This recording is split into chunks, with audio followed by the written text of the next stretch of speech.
रत्नागिरीत सुरू झालेल्या मुसळधार पावसामुळे चिपळूणमधील डीबीजे कॉलेजची संरक्षक भिंत कोसळली।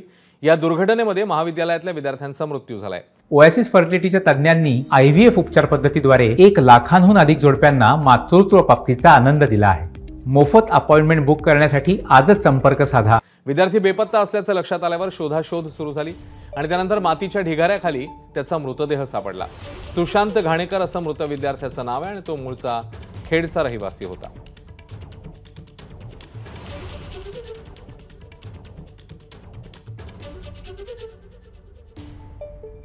जे कोणी या यंत्रणेमध्ये दोषी आहेत त्यांच्यावर कठोर कारवाई झाली पाहिजे। यामध्ये जर हायवे प्रशासनाचा हलगर्जीपणा असेल तर त्यांच्यावर सदस्य मनुष्यवादाचा गुन्हा हा या ठिकाणी दाखल झाला पाहिजे। आणि नक्कीच या ठिकाणी मी शिवसेना उद्धव बाळासाहेब ठाकरेच्या माध्यमातून आम्ही या ठिकाणी तीव्र आंदोलन करणार आहोत। कारण की गेले 5-6 वर्ष या ब्रिजच्या माध्यमातून या हायवेच्या माध्यमातून जे काही अतोनात हाल या ठिकाणी चिपळूणवासियांचे होत आहेत ते खूप दयनीय आहेत आणि त्याकरता नक्कीच आम्ही आवाज उठवणार हे आपल्या माध्यमातून सांगू।